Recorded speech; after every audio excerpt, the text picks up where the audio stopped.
Message du département d'État de la République démocratique du Congo. Le département d'État de la République démocratique du Congo informe que le président de la République, chef de l'État élu, son Excellence Etienne Tshisekedi Wamulumba, demeure toujours séquestré dans sa résidence de Kinshasa. En ces débuts du mois de juin 2012, le pouvoir des criminels au sommet de l'État en RDC a encore renforcé son sadisme en renforçant son dispositif militaire autour de sa résidence. À ce jour, le chef de l'État élu est de plus en plus isolé de sa famille politique et est privé de son droit élémentaire à recevoir des soins de santé dus à son âge. La communauté internationale se devrait de condamner l'odieuse barbarie qui séjoue en République démocratique du Congo.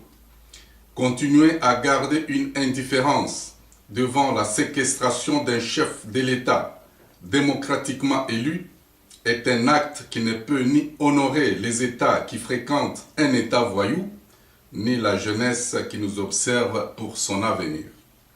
Le département d'État fait savoir qu'en République démocratique du Congo, les fossoyeurs de la paix sont connus. Les maîtres à penser de cette séquestration sont bien connus. Les plus en vue sont les Belges Louis Michel et Didier Reynders, ainsi que le Français Nicolas Sarkozy. Le club de ces trois voyous croit sauver la chute de l'économie européenne en imposant un quatrième voyou à la tête de la RDC, en la personne de Hippolyte Kanambe, connu sous le nom de Joseph Kabila. La liste des fossoyeurs ne s'arrête pas là. Un cinquième voyou a été associé à la besogne. Il répond au nom de Bosco Tanganda, dit Terminator. Ce criminel, recherché par la Cour pénale internationale pour de nombreux odieux crimes commis sur la population innocente, demeure protégé par son club mafieux qui le présente à la face du monde comme un paisible et innocent citoyen doté de quelques kalachnikovs pour sa sécurité personnelle, mais dont les coûts des opérations militaires à déployer pour son arrestation pèseraient lourdement sur le budget des Nations Unies et que sa capture serait plus difficile que celle de Muammar Kadhafi ou Laurent Gbagbo. Et le club de conclure que toute tentative de sa capture déstabiliserait la paix et la sécurité dans la sous-région de l'Afrique centrale et orientale. C'est ici l'occasion de faire le procès de la mission des Nations Unies au Congo, la MONUSCO, après 10 ans, bien sûr, de son mandat en RDC. Cette mission est dotée de 20 000 hommes casques bleus puissamment équipés et surarmés avec un budget annuel de 1 milliard de dollars américains. À la tête de cette mission se retrouve curieusement un individu sinistre du nom de Roger Miss. Ce haut fonctionnaire des Nations Unies se comporte en véritable voyou. Il n'y a pas longtemps, il a exprimé ouvertement son impuissance d'inquiéter le paisible citoyen Bosco Tanganda et surtout, il a déclaré son incapacité de ramener la paix dans la sous-région. Curieusement, Roger Miss continue de bénéficier du soutien de sa hiérarchie mafieuse qui le défend auprès du Conseil de sécurité des Nations Unies pour prolonger son mandat et augmenter son budget. À l'image de tout ce tableau et tenant compte de la situation sociale particulière en RDC, le département d'État informe que les dirigeants de la francophonie devraient penser à délocaliser la tenue de leur aventure initialement prévue à Kinshasa.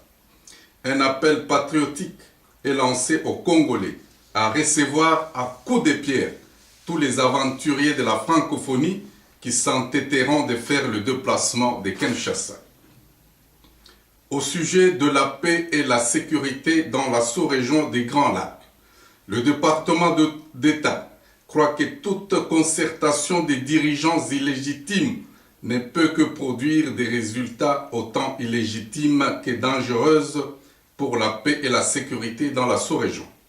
Le président de la République, chef de l'État élu, son Excellence Etienne Tshisekedi Wamulumba, soutient que la solution au problème de l'insécurité dans la sous-région n'est pas militaire, elle est politique.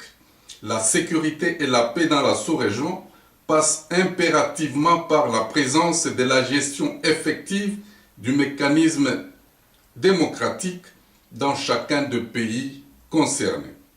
L'absence d'un état de droit dans n'importe quel état du monde ne peut qu'engendrer la réaction normale de tout être humain à se défendre face aux injustices dues à la mauvaise gouvernance, à l'impunité et à la corruption.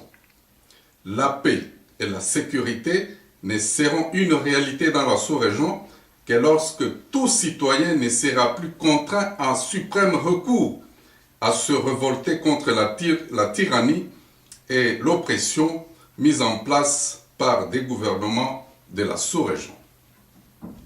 Pour terminer, le département d'État rend publique la mesure conservatoire issue de la réunion mixte avec le commandement de l'état-major général des forces interarmées de la RDC.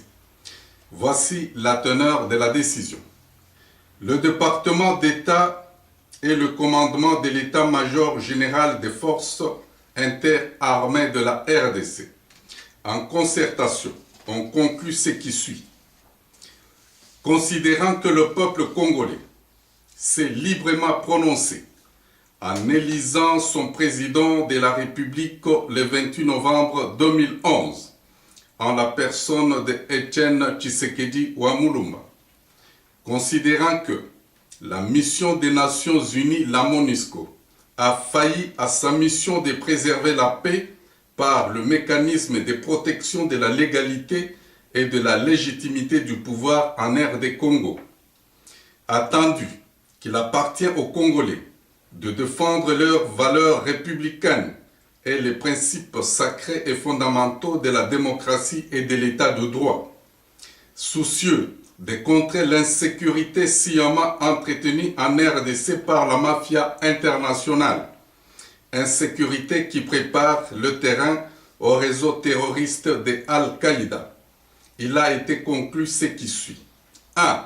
De déclencher les opérations militaires jusqu'à la libération de l'impérium. 2. De considérer comme ennemi tout État ou groupe d'individus qui se permettront de venir à la rescousse d'un pouvoir assassin vomi par la majorité de notre peuple. 3. De demander à la population congolaise de soutenir et participer massivement à ces opérations. Ainsi a été conclu. Je vous remercie.